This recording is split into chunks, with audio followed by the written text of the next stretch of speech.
Hi, you guys. Here we are on Uncle Arthur's bedtime stories. I've read them to each of you when you've come to visit me, and these are some of my favorite books. This one is entitled Tom's Slippers, and here's the picture right there. All right, so here we go. Tim was not in a very good frame of mind.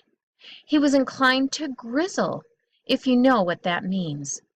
It's sort of halfway between a cry and a grunt. Little boys get the complaint every now and then, usually when they want what they can't get, or when they don't like what they do get. The cause of the grizzling this time was a paint box.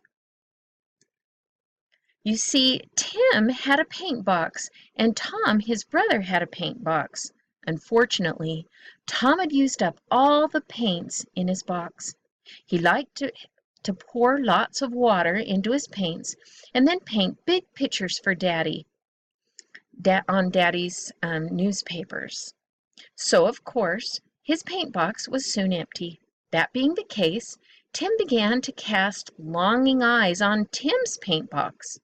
And Tim, having painted smaller pictures than Tom, and so having a few paint cups left that were not empty, thought it wasn't fair that he should share them with Tom.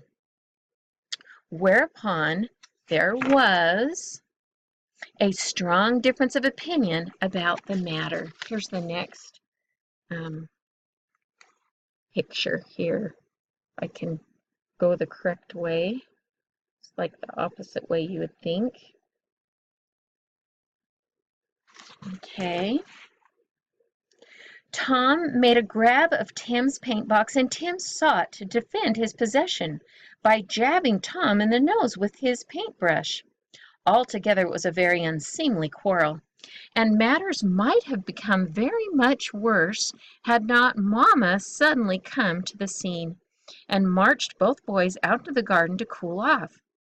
But Tim did not forget his troubles, and grizzled all the time about what Tom had done or tried to do. He told Tom that he would never let him have his paints, never. At last they were called in to supper, and then something else went wrong. They had to change their garden shoes and put on their slippers when they came into the house. But when they started to do so, poor little Tim discovered that his slippers were missing. He looked high and low, but they were nowhere to be seen. By this time, Tom had his slippers on, which only made Tim more desperate. "Ha, ha, ha," he began to grizzle again. "I can't find my slippers. Ha, ha, ha." Once more he looked in every corner he could think of, wandering around disconsolately in his socks, crying, "Ha, ha, ha. Somebody's got my slippers." And then a beautiful thing happened. As poor little Tim came into the dining room again, crying, "Ha, ha, ha," Tom took off one of his slippers and said, "Hey, here you are, Tim. We'll have one each." I can see one of you guys doing that for each other. Tim's face lighted up with a smile as he eagerly seized the slipper and put it on his left foot. All right, put it on his left foot. Okay, then, hand in hand, they went off together to hunt for Tim's slippers. How funny it was to hear them wandering around the house.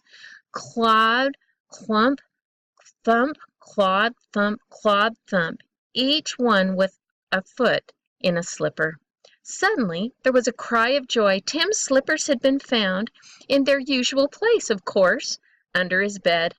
With great rejoicing they came downstairs together, hands clasped and faces radiant. Here's the picture here.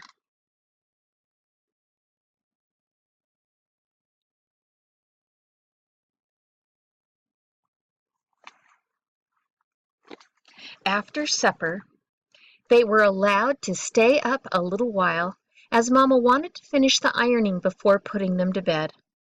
So they started painting Daddy's newspaper again, and two brushes could be seen dipping vigorously and with perfect peace and harmony into Tim's paint box.